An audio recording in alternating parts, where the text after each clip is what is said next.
As a finance professional in a disrupted business landscape, what does it take to be in demand? What does it take to attract great paying international roles? If you're an ICAN member, it'll just take one exam. That's all it takes to complete the globally recognized SEMA professional qualification and the internationally respected CGMA designation. As a SEMA member and a CGMA designation holder, employers will look at you as a finance professional, constantly acquiring new skills to add value to the business. That's why they'll be willing to pay premium to hire and retain you.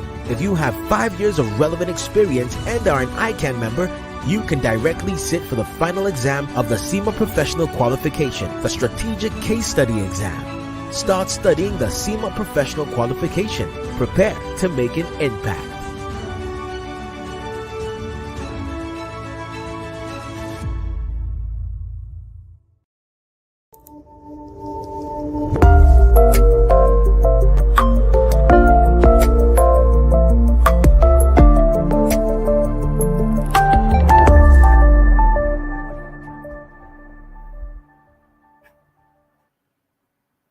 Good evening, professional colleagues, friends of our great institutes, ladies and gentlemen.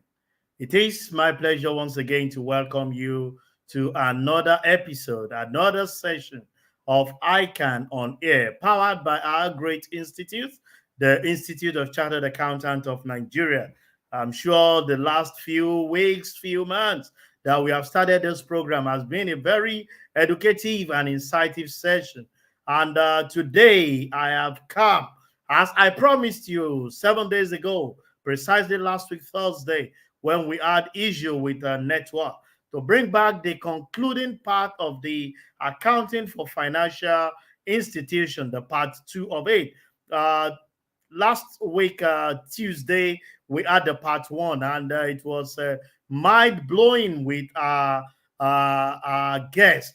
And today we have come with the concluding part of it. And it is my pleasure to be hosting today, again, Mr. Babajide Ibirunke, FCA, an award-winning CFO with 2 decades hands-on experience in finance.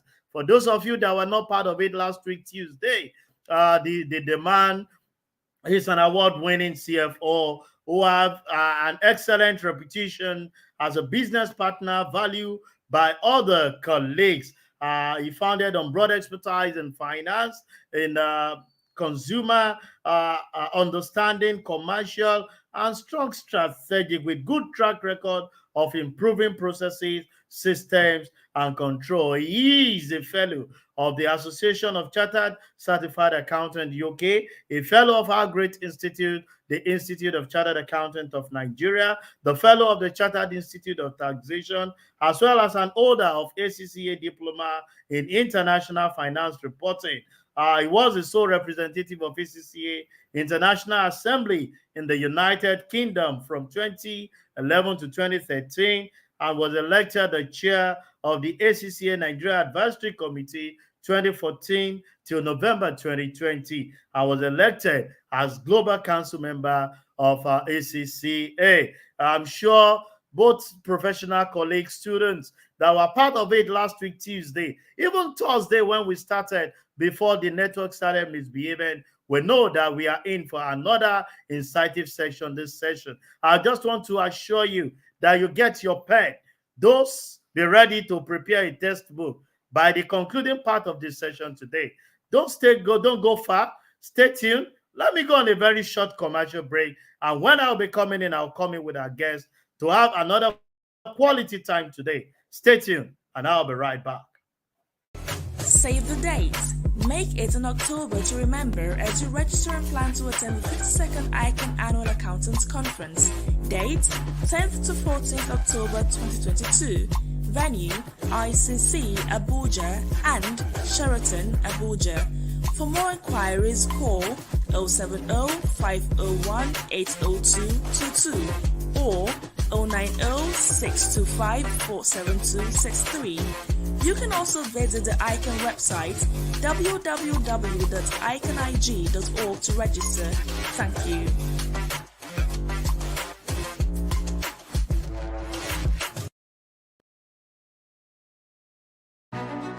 As a finance professional in a disrupted business landscape, what does it take to be in demand?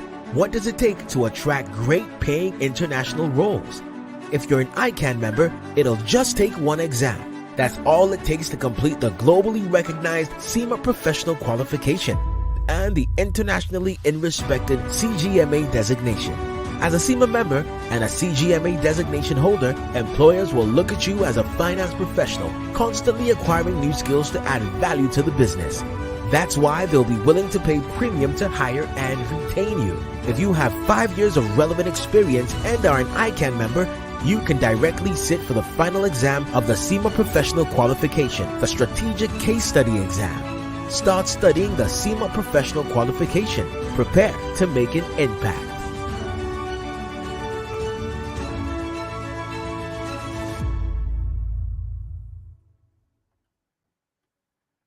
Welcome back, our professional colleagues, students, friends of Chartered Accountant. It is my pleasure to have our guest with us today, Mr. Babajide Ibironke, FCA. Good evening, Mr. Babajide. Good evening, Mr. Okunwade, and I'm happy to see you today. Thank you for having me.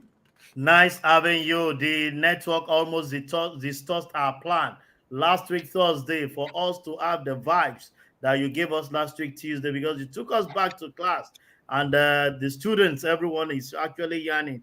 Bring back Mr. Ibironke. We want to have that part of that financial instrument. Straight to business. Let me first take the first 2-3 minutes. Give us a recap of what we have previously that Tuesday, talking about impairment, recognition, measurement, presentation, disclosure. You took us around IIR, MPR. It was holistic. All right. Please, sir, give us a recap of what it is. All right. Thank you once again, my friend and brother. So last week, we started by looking at financial instruments, accounting for financial instruments.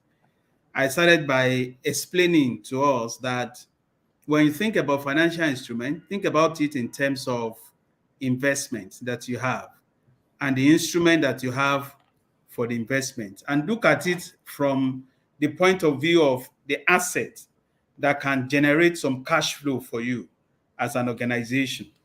I went down to explain that under the IFRS, we have two types of assets. Same way we have two types of liability.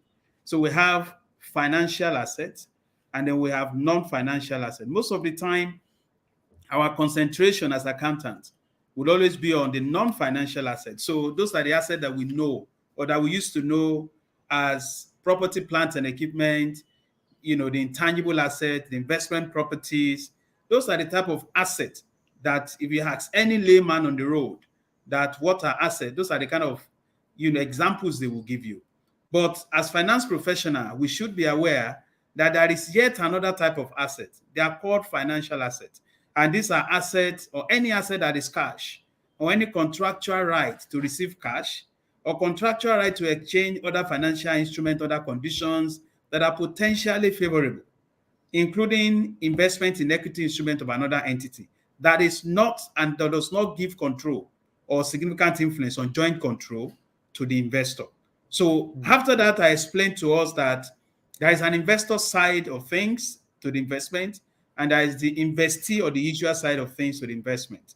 So once an issuer, the investee issues a particular instrument, now that investee will record in his books either equity or a financial liability instrument, whereas the investor will report at the same time the financial asset. So we ended up by defining financial instrument as any contract that give rise to financial assets in one entity and financial liability or equity instrument in another entity.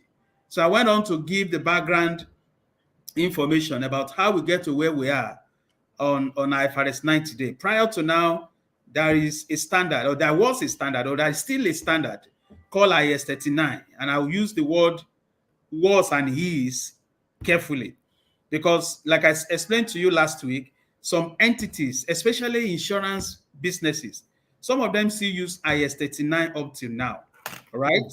Subject to meeting some certain criteria under IFRS 4, the previous standard before IFRS 17 was issued on insurance business. But generally speaking, most entities around the globe today, particularly in jurisdiction where IFRS is adopted, they are all accounting for financial instruments using IFRS 9. And so I explained further that IFRS 9 is divided essentially into three major parts. The first part being the classification and measurement, the second part being the impairment of financial assets, and the third part being the hedge accounting aspect. So I went that far and I gave some examples in that session.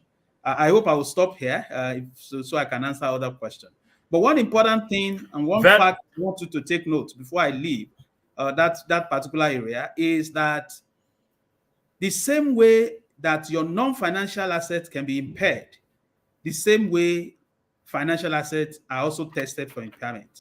But the major difference is for your financial assets, right? The impairment rule for that financial asset is inside IFRS 9.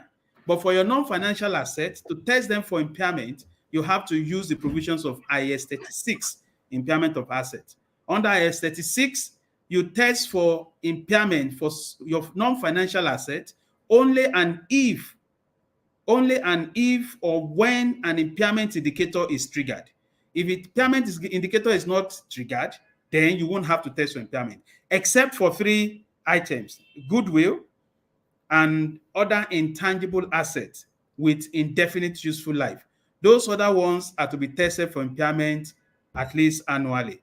But for all your financial instruments, financial assets in particular, they must be tested for impairment at least once in a year using the expected credit loss model. The model that we still use for non-financial assets today is incurred loss model. Under the incurred loss model, we wait on the impairment indicator is triggered for some asset, except for goodwill, another intangible asset with indefinite life. But for your financial asset, you test for impairment at least annually. I'll stop here. And I'll be more than happy to take any question at this point. Thank you so much. Sincerely speaking, for those that missed the episode last week, Tuesday, you've given a recap of it. And I'm sure on that premise, we can start moving on. You know, you classified it into three, and you spoke extensively on the first two. That's classification and measurement. There's one thing we call hedge accounting. Can you please educate our viewers? What is hedge accounting? Okay.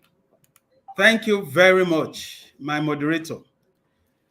Before I go to hedge accounting, I think I need to explain hedge first before we talk about how to account for hedge.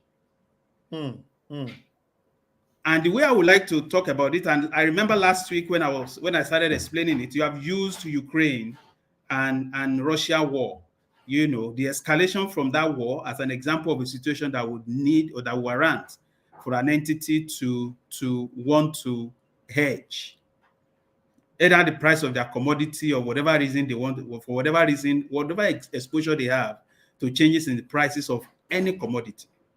So, but that is not the conversation. The conversation really is that most reporting entities are exposed, in fact, if not all, reporting entities are exposed to one type of risk or the other. And such risk could affect their reported profit at the end of the year. So such risk or exposure can be to foreign exchange currency like we have in Nigeria. Whatever happens globally may come back to affect our Naira. You know what the rate of Naira to dollar is saying today. So if you have such exposure to changes in foreign currency when you buy or sell in foreign country, or you have exposure to changes in price of commodity like oil or metal, or look at airline, for instance, the price of their aviation fuel, the jet fuel, is really affecting the prices. If you fly any of the airline the recent time, you know the difference between what it used to be and what it is today. So these are exposures normally that entities will have in the course of their business. Now, whatever action that these entities will engage in to try to mitigate this risk, all right, is called hedging. So hedge accounting is the way in which the risk management practices are reflected in the financial statement of entity. So in short, to sum everything I've said so far, a company will need a hedging instrument to protect a hedged item from a hedged risk. So take the oil, for example. An airline company might take an option to buy oil at a fixed price at a date in the future in order to protect its forecast purchases of oil from increased prices. So in hedging, we use derivatives as hedging instrument. And the other time, I attempted to define derivative as a financial instrument with three major characteristics. Number one, it has little or no initial outlay. Number two, it derives its value from an underlying and it is settled at the future date. So you use those derivative as financial, instrument to hedge in real life. And so you have forward contract, for instance, you have future contract, you have options, and you have swap. Those are examples of derivatives that you can use as hedging instruments. So if I can break it down a little bit, I can tell you for forward contract and forward rate agreement, for instance, in the case of exchange rate, or futures contracts, for instance, you're bound to settle, whether it's in the money or out of money. That's the language you use in the financial market. In the money means it's positive. Out of money means it is negative to you. So you're bound to deal in any case, whichever way it comes. But because of the disadvantages of forward and futures, then option was introduced. So what is an option? Option is a right, but not a privilege. It's a right, but not an obligation, rather, to do something. So if you have that option with you, and the option is in the money, then you exercise your right on the option. But if the option is out of money, you can allow the option to expire worthless in the market without exercising your right. So think about option as if you're buying an insurance product. Let's say you buy an insurance, you pay premium for your car. If there is no accident on the car, you don't do anything. You pay another premium next year. But if there's an accident, then you exercise your right under the premium that you have paid. That is why when you do stuff like options and all of that, you can calculate the premium, and there are a lot of option pricing model that we use to do all of that and determine the price at which it will settle. But that's not the course of this class. The course of this class is to use those derivatives as, like I said, hedging instruments to protect a hedged item from a hedged risk. So those are the three things you must remember about hedge accounting. That's very, very, very, very deep. And I'm sure that the students and the professionals are actually learning, talking about derivatives. You took that out of my mouth, and I will still dwell on it because you mentioned derivatives while you're talking about hedge accounting. But I want to ask, how do you account for these derivatives? Okay. Typically, your derivatives are going to be available in a market.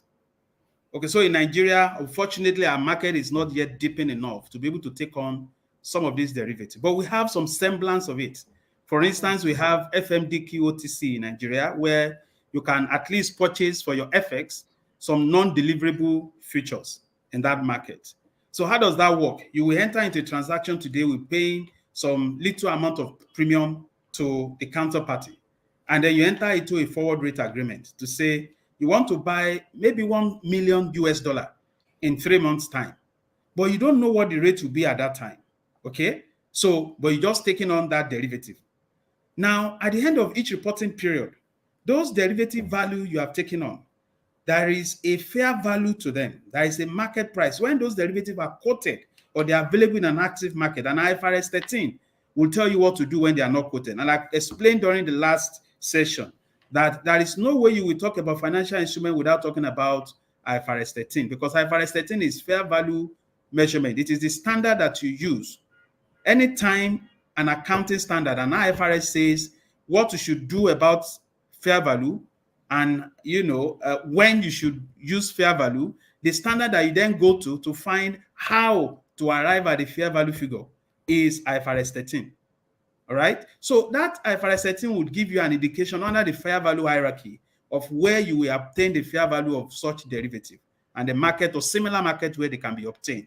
So the value you have at that market, and according to that IFRS 13, fair value is the price that will be received to sell an asset or paid to transfer a liability in an orderly transaction between market participant at the measurement date. So whatever price you have in that market at that date will be the fair value of the derivative. So according to IFRS 9, all derivatives must be initially measured at fair value, transaction costs on them must be expensed, and subsequently they must be measured or remeasured at fair value through profit or loss. That is very, very deep. And let me just state to our viewers who are hooked up with us globally that you have to send in your question, most especially the students that are connected. Mr. Ibironke is out here. You and I understand that this topic we are treating is very, very technical. And until when you have the one with the technical know-how, deep knowledge of it, doing justice to it, we may not be able to go far. But Ahmed is asking this question, Mr. Ibironke, that can you please provide clarity on embedded derivatives in relation to hedging? Okay, interesting question, Ahmed. So let me start by definition. Maybe from definition, and then I go down to explain what this is all about. So when you hear the word embedded derivative, it means that it is already a derivative instrument. Well, as the name implies, it is embedded within a host contract. So that host contract may be another financial instrument or not. Okay? So when the host contract is a financial asset, all right, IFRS 9 says that you do not separate that derivative. You account for the whole contract in line with IFRS 9. But when the host contract is not a financial asset, then you do what we call bifurcation. You separate derivative for accounting purposes. If and only if the economic characteristics and the risk of the host or the derivatives are not closely related, or you separate the instrument that will be a derivative and the contract will not be measured at fair value through profit or loss. Those are technical jargon. But to be fair with you, what the standard is trying to do is to say, when you have an embedded derivative, it is already a derivative instrument, all right? It's a financial instrument. But because it is inside a particular transaction, another host contract, the standard recognizes that that host contract may be a financial asset or it may not be. And this part is the part where IFRS 9 addresses the issue of whether the derivative that is embedded within another host contract should be separated for accounting purposes. All right. So any derivative instrument that is embedded within a host contract is called embedded derivative. For instance, a bond that is redeemable in the future at the price that is determined based on the increase to a price index. All right. That host contract is financial instrument, a bond, and a derivative that is priced on an index. But let me give you another example. A construction contract that is priced in a foreign currency, or a purchase of inventory. You know, IS2 deals with how to account for inventory. But that inventory is priced in a foreign currency. Let's say you import raw material. I used to work in a multinational company where majority of our concentrate are imported from the UK, for instance. And so you need a number of euro or GBP, Great Britain's pounds, to make purchases of those, inventory of raw materials at that point. So the host is a non-financial asset, but the contract with the customer or the derivative on it is priced based on the currency. So you can have a host contract that is financial asset. You can have a host contract that is not financial asset. But anytime you have an embedded derivative in a host contract, then you have an embedded derivative. And the accounting treatment are, bifurcated into whether the host contract is financial asset or whether it is not a financial asset. Very brilliant and wonderful submission, of which I believe that Ahmed has actually gotten that understanding, and others that are listening to us. Oluseyi from Lagos here is asking this question. What would be the impact purchasing power parity on derivative of host currency? So again, when you think about, again, I don't know the context that this person may have to provide additional context. So I don't give a snap advice. So because purchasing power parity on derivative of host currency, that's a bit unclear. If you can be a bit more clear about the question, it would be very useful for me to. I would really like to answer the question in appropriate context. But if what you're dealing with or trying to manage is how to account for derivative in a host contract, I've explained to you the accounting treatment largely depends on whether the transaction you're dealing with, your host contract, is a financial asset or non-financial asset. And that is the aspect that IFRS 9 dealt with. I don't know if you can hear me. I think I've lost my host, or maybe my host has lost me. Please let me know which one is. All right. So I can't see my host again, but I guess I will continue. If there are other questions, please. Thank you.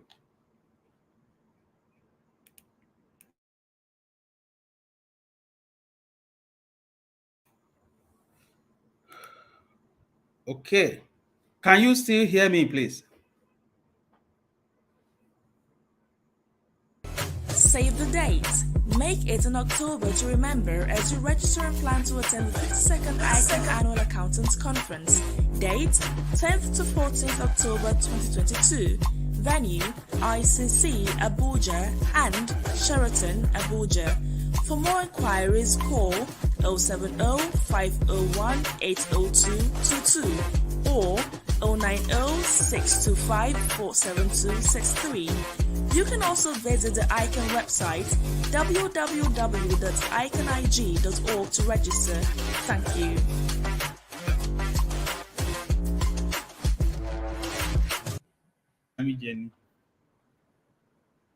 Yeah, welcome back.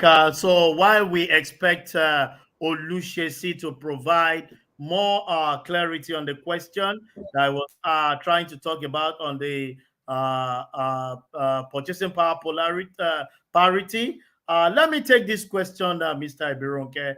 You mentioned different ways in which financial instrument can be measured. You talked about the fair value, true profit or loss, fair value through other comprehensive income, amortized cost. But our students are just giving us feedback that they want you to dwell more on the measurement option and advice on when they should be adopted. Talking about the different financial instrument measurement. Okay. Thank you so much. Can you hear me now? Very well, very well. So again, I'll repeat what I said during the first part of this program, that in the matter of measurement of financial instruments, one has to be extremely careful. Extremely careful because financial instrument is like a moving target. You need to understand the philosophy around the recognition first and foremost, and then measurement. And again, I explained last time that measurement for financial instrument, we have to divide it into two: initial measurement and subsequent measurement. And then you go to presentation issue as well as disclosure issue, which is covered under IFRS 7. IFRS 7 is a standard that covers what needs to be disclosed about financial instrument. But on recognition and measurement part, you see that a lot most more in IFRS 9. So under IFRS 9, all financial instruments with no exemption, all of them must be initially measured at fair value. But there is a caveat. You may add or less transaction cost in some cases. And I tried to explain that during the last time. Now, if your subsequent measurement, and then what you do to that transaction cost is a function of your subsequent measurement. So if your subsequent measurement will be at fair value through profit or loss, then you need to expense transaction cost. You can only capitalize transaction cost if your subsequent measurement will be at either amortized cost or at fair value through OCI. That is about initial measurement. For subsequent measurement, you don't just go ahead and adopt a subsequent measurement that you want. And I like Adejumale Kogbemileke's question that says, what factors could be used in determining how to subsequently measure a financial instrument? So now I'll break it down into two. I told you earlier on today, we have financial asset, we have financial liability, and then we have equity instrument. So when I use the word financial instrument, I am referring to the three of them. So for initial measurement, same thing goes for financial assets, same thing goes for financial liability, same goes for equity instrument. They all must be initially measured at fair value, subject to transaction cost treatment that I've explained to you earlier on. For instance, if an entity issues a compound instrument, and a compound instrument, an example of that is a convertible shares. The entity is going to do a present value of what the cash flow on the convertible debenture or loan note, or debenture or loan or bond, and get the present value of all of those. That present value of all the cash flow, all right, will represent the liability component of that compound instrument. And because equity, when I defined equity last week, I said to you that equity is the residual interest. Any contract that evidences a residual interest in an entity's asset after deducting liability is an equity. So that equity, the fair value of that equity as at that day, will be the balancing figure. Subsequently, you do not remeasure equity. I've said it again, I'm saying it all over again. You do not remeasure equity. The value you place on equity is the same fair value at inception, at the initial measurement date. But for your financial assets, before you subsequently measure them, you must run a model. We call it a business model. The entity that is investing in that financial asset must provide clarity around the business model for managing that particular financial asset. When the business model for managing your financial asset is such that you want to, in a way, sell the asset later, or you want to hold the asset for trading purposes, that way, in that case, the subsequent measurement of that financial asset will be at fair value through profit or loss. But the second business model, the alternative to that, is to want to earn contractual cash flow over the life of the instrument. When that is your business model, then you have to perform another test. That other test is what we call the contractual cash flow characteristics test, which is a test that you will be asking a question. We call it SPPI. The question is that the contractual cash flow that you will get will represent solely payment of principal and interest. I'll come back to that. But the third business model you can have is to have a combination of both to hold for sale or for trading, and to hold to earn contractual cash flow. When your objective, your business model is for the three, and for the two together, under the third option, then it means that your subsequent measurement in that instance should be at fair value through OCI. But if you have the business model to earn contractual cash flow characteristics, all right, and the contractual cash flow characteristic represents solely payment of principal and interest, then you will subsequently measure that instrument at amortized cost. But all of these subsequent measurement options that I've given you, there is one overarching fact that you must always remember, and it is the fact that you then have what we call the fair value option. The fair value option is the option within IFRS 9, where regardless of how your financial assets can be subsequently measured, you have an option to choose to remeasure at fair value to reduce accounting mismatch. Accounting mismatch and recognition inconsistencies that may arise because of different characteristics between the instrument that you have. I hope I've been able to answer that question. That is what is Very, standard about subsequent measurement. Thank you. very brilliant response to the question that we are actually raised. But while you are actually responding to the last question, you made mention of sole payment of principal and interest, that SPPI. Yes.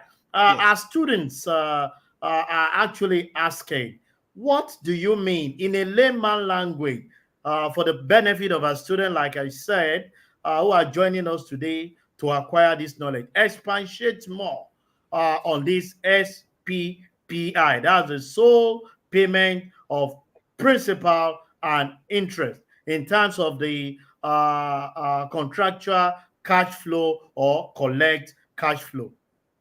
Okay, thank you so much, my moderator. Let me use an example I think we should all be familiar with, and that is federal government bond. So from time to time, federal government raise money through bond. If an entity decides to buy into that bond, the entity, first and foremost, must design a business model for managing those investments, those assets. Okay, so if your business model for managing that asset, let's say you want to buy, you have a largesse as a business, you now have 100 million that is HIDU, and you have decided to use the 100 million to buy FGN bond, federal government bond, that expires in 2027, and the coupon, the coupon, what we call coupon on bond is the interest rate that you get. Interest, You remember yeah. in those days in your primary school, simple interest. I don't know how many of you use Lacombe. You were told about simple interest, principal times rate times time. You Times remember time. in Lacombe? Of course, Lacombe was the fundamental that we all used. But I don't know Exactly. whether the younger generation will have a feel of it. Okay, whichever one, that is simple interest, right? But I also have a compound interest. The compound interest talks about pre into 1 plus r raised to power n, principal into 1 plus ratio into number of years, right? That's a compound Yeah. interest. So using that ratio, all right, you can then be able to discount the present value, of the cash flow that you get from that bond. And you use that cash flow that you get as interest that you get. In Nigeria, for instance, interest is paid 6 monthly, twice in a year. So you do all of that to calculate what we call an effective interest rate on that particular bond or any other financial instrument for that matter that has maturity date. So if you bought federal government bond 2027 today at 100 million, all right? Now the intention is that every 6 months, today is 25th of August, the next coupon payment date will be maybe 30th of November of 2022. The next after that will be May 2023, and on and on and on like that.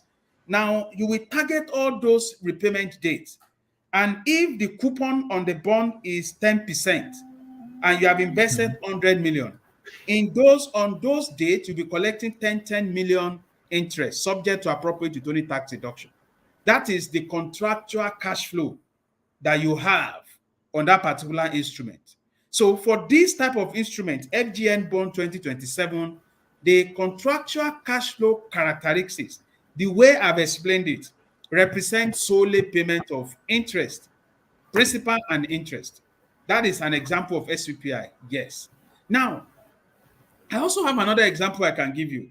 The same 100 million that you have, but instead of buying federal government bond, you carry this 100 million to the capital market to buy shares of a particular company. Let me not mention any company here. Let's say you buy share of a bank in Nigeria. Now, you cannot determine how much cash flow you'll be getting from that investment from now, and there is no maturity date when you invest in equity instruments. So that cannot be SPPI because there is no contracted amount to be paid to you by the entity. If you are lucky, the company makes profit at the end of the year, they pay you dividend, you're lucky you get the money, but it is not payment of principal and interest. In any case, investment in equity will only give you a dividend, not an interest.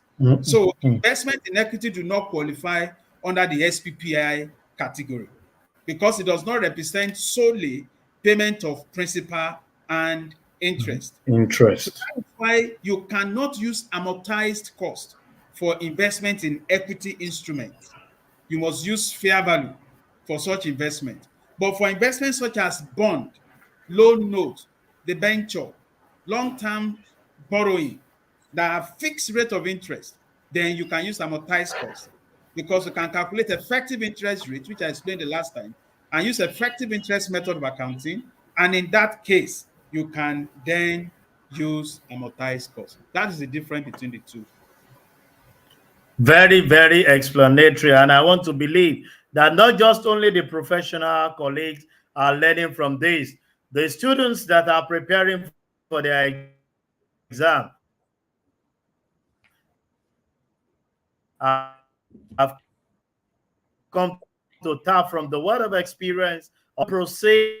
Ahmed is asking a question. Please, sir, what is net investment in a foreign operation? How is it hedged? Is it related to forward contracts? Okay, so let me explain again. I think this edge of a thing, it needs to be explained to people once more, and I will try again. It seems to be very deep. Yes, yeah, and it's very simple. It's very technical, no doubt, but it's very simple. I will explain again. When you think of hedging or hedge generally, it's a risk management technique that attempts to offset, or protect a particular hedged item by offsetting the loss that you're anticipating on that hedged item using hedging instrument, a derivative, or it can even be non-derivative that is measured at fair value through profit or loss on that particular hedged item to remove the hedge risk. I will give you 4 examples of hedged items. It can be a recognized asset or liability. It can be an unrecognized firm commitment. It can be a highly probable forecast transaction. Or the question Ahmed has asked, it can be a net investment in foreign operation. Okay? Now, a net investment in foreign operation is just one of the hedged item or one of the possibilities that can fall into the category of hedged item. But on top of that hedged item, you have a hedging instrument that may be either derivative or non-derivative item that is subsequently measured at fair value through profit or loss. So like I said, the entity is only engaging in an action to try to mitigate any of these risks on the hedged item. So if that risk happens to be a hedge of net investment in foreign operation, so be it. They are accounting for that. Then there are 3 types of hedging relationship, and those hedging relationships depend on the hedged item. And those hedging relationships can either be a fair value hedge, or a cash flow hedge, or a hedge of a net investment. I hope that is clear. So, but whichever hedge that you have done, that is hedge accounting. And to account for hedge, you must have, there's something we call hedge accounting qualifying criteria, meaning that the relationship consists only of eligible hedging instrument versus hedged item. So if you want to hedge or use hedge accounting, there must be a formal designation and documentation of hedging relationship and the risk management objective for undertaking the hedge. And the relationship must meet all the hedge effectiveness criteria. What are these hedge effectiveness criteria? The economic relationship, there must be an economic relationship between the hedged item and the hedging instrument. The fair value changes are not dominated by the effect of the credit risk, and the hedge ratio of the relationship is the same as the actual hedge ratio, right? So after you have met all of these hedging criteria, then you are permitted under IFRS 9 to use hedge accounting. And at that point, you have fair value hedge and you have cash flow hedge. The difference between that is that a fair value hedge is usually hedged to remeasure fair value gain or loss, or if it's on recognized firm commitment, you are looking for changes in fair value of already recognized asset or liability. And if it's an equity instrument that is measured at fair value through OCI, you are looking at your gain or loss in that OCI. So you will have to remeasure your fair value in the POL or OCI as the case might be. But for cash flow hedge, you have to be a bit circumspect here, because for cash flow hedge, most of the time, it can happen to a recognized asset or liability. It can also be on a commitment. For instance, if I am an importer and I want to buy some raw materials from China in 3 months' time, and I'm doing hedge, that is clearly a cash flow hedge, because I'm hedging against negative movement of dollar to naira ratio or exchange rate that will make me cough out more naira to buy the quantum of dollar that I've contracted with my supplier from China. So that is a clear cash flow hedge, because I'm going to worry about using more naira to buy the same amount of dollar that I'll need to import the raw material to Nigeria. But when I want to hedge against already recognized bond, I talked about federal government bond the other time. Maybe I bought 100 million worth of bond in our company, but I worry that something will happen internationally. It could be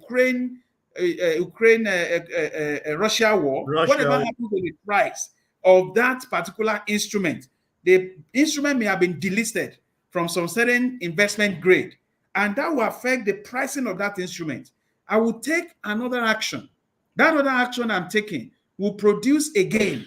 The gain that I will get from that other action will be used to offset the loss from already recognized assets. That is a fair value hedge, and that hedge should go to POL. So that is generally on hedge accounting. It's a play between debt and equity. It's a play between fair value hedge or cash flow hedge. But there are three relationships that I said: fair value hedge, cash flow hedge, and hedge of a net foreign investment. I hope that is clear. Hello, can you hear me? Hello? Hello, am I audible? And let me quickly pick $5 question by saying, is there any opportunity for price discrimination in derivative liquidation process? Price discrimination in derivative liquidation process. I don't understand this question, please. Can you expatiate a bit further? Because if it's a fair value you're looking at, it's going to be, I define fair value for you as a price that will be received to sell an asset or paid to transfer a liability in an orderly transaction between market participants at the measurement date. So it will be difficult to be able to do any discriminatory price. For instance, take Nigerian stock markets. I can't do price discrimination in a market, in an active market where transactions are traded every day. So unless you have a particular circumstance in mind, and I would like to know that, I'm more than happy to answer that question in that regard. Okay, let me take Adejumo's question. He's asking, what are the factors to be considered when considering the ECL of a financial asset? And let me join this question with Adejumo, because I remembered on Tuesday last week you spoke extensively on the expected credit loss and how it's been adopted in impairment of asset. Please, can you just add to it what constitutes the significant increase in credit risk, and at what point can it be said there is significant credit risk when you talk in terms of the ECL? Okay, thank you very much. Can you hear me, please? Very well, flow on, sir. Thank you. So to start with, I think I need to be clear about the meaning of credit loss. So credit loss is the difference between the present value of amounts contractually due to an entity from a financial asset and the present value of an amount that the entity expects to receive. So just take note of that. So once I invest in a financial asset, there is an expectation that contractually, for a period of time, from the date of origination to maturity date, as an entity, contractually, an amount is due to us from this investment. When I put that versus the present value of the amount that we then expect to receive, that delta is credit loss. Okay? So when you talk about expected credit loss, like I said to you, there are three ways of subsequently measuring financial assets. It's either you use amortized cost, and I've told you the circumstances, or you use fair value through OCI, or you use fair value through profit or loss. According to IFRS 9, only financial assets that are measured at amortized cost or at fair value through OCI initially are to be subjected to ECL at the end of the year. And for those assets, initial ECL will be recognized immediately. And you will calculate that ECL as an expected amount of losses over the life of the asset that will arise if there were a default. And when you are looking at that scenario, you look at it from 2 points of view. And those your views on whether there will be default or not will be those that you are checking within 12 months of recognition. And at that day, the figure may be 0 if you consider that there was no risk, no problem about that. But from that date, you begin to calculate your finance income on the total asset, regardless of any recognized credit loss allowance. But at the end of the reporting period, at the end of the reporting date, the entity must assess the stage of that financial asset. It can be at stage 1 or stage 2 or even stage 3 credit loss model. And these stages depend on whether the credit risk of that obligor has increased significantly since initial recognition or not. Where the credit risk has not risen significantly, you take a 12-month view. You are checking whether there will be a situation where the default will arise in the next 12 months of recognition. But when the credit risk has risen significantly, then you go to stage 2. What can make credit risk to have risen significantly? It could be that the credit rating of the of the borrower rather, has been downgraded. It could be decline in operating profit. And there are quite a number of other reasons stated in IFRS 9. All right? Those are the reasons that you can adduce to significant increase in credit risk. We call it SICR for short, SICR. But when there is an objective evidence that impairment has occurred, then you have reached stage 3. And that objective evidence of impairment include the fact that maybe the obligor is a significant difficulty, and he has breached the contract, is in the process of breaching the contract.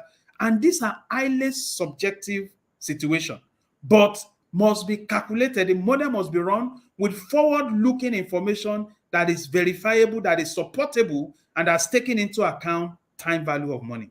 That is what the standard says we should do. So with that explanation, I hope we get the expected credit loss. So the ECL model is a model that you run. Just put it, in fact, I've done it for quite a number of people on Excel. So you can use Excel to run it. But you must use supportable, verifiable information that you can. So information like what is the exchange rate in Nigeria? What is our GDP ratio? What is the global loan default rate in Nigeria? All right. And then you look at that and look at it vis-a-vis your loss given default and probability of default. And all of this information are available from rating agencies. Most rating agencies across the globe, they have this default ratio for all type of securities in different markets around the globe. And those are the information that you use for your ECL calculation. Once you do that, whatever figure you come up with is then compared to the figure of ECL you have at origination or inception. The delta between the two is what goes to either POL or OCI, depending on how you have initially measured the financial asset.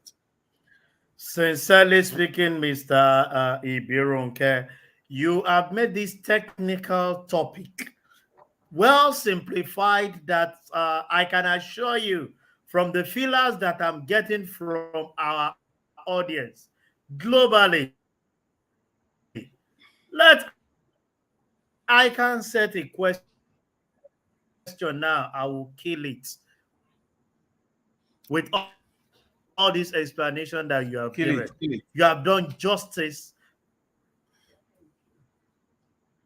kill it. to this topic in the last 2 sessions we've had together, despite your very tight schedule. Straight. I will keep Babajide Ibero, okay?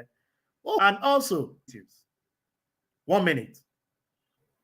Can you hear me? Please unmute and speak, sir.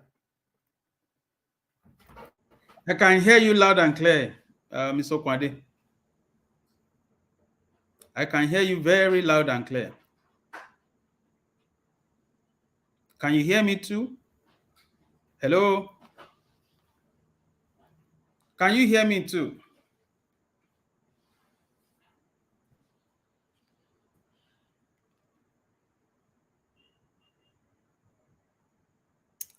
Can you hear me, sir? Okay. Hello, can you hear me? Okay, so on a parting note,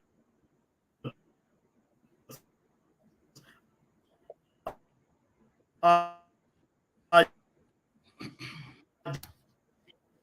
just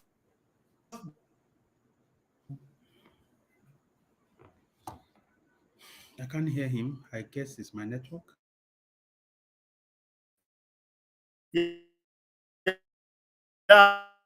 on a parting note, just in 1 minute, can you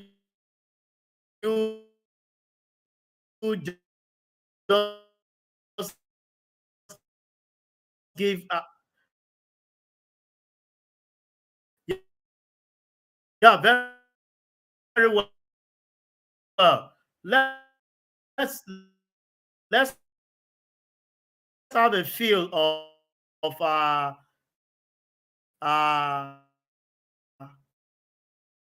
your parting shot.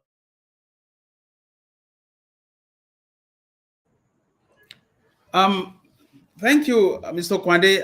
The network was a bit, I couldn't hear you properly. I don't know if you all can hear me. If you can hear me, my parting shot, you said, I would just encourage our colleagues to ensure that we keep updating ourselves. Let's keep ensuring that we remain relevant and keep ourselves abreast of the development in our profession. It is more important today than ever before. From The world is changing. the And and on behalf of the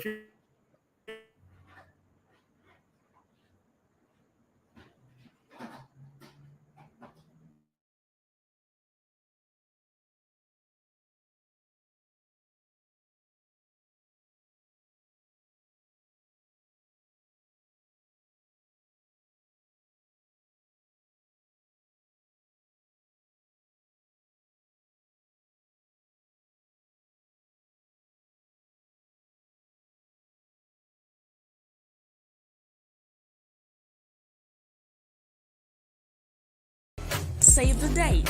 Make it in October to remember as you register and plan to attend the 52nd ICAN Annual Accountants Conference. Date 10th to 14th October 2022. Venue ICC Abuja and Sheraton Abuja. For more inquiries, call 070-501-80222 or 090-625-47263. You can also visit the ICAN website www.icanig.org to register. Thank you.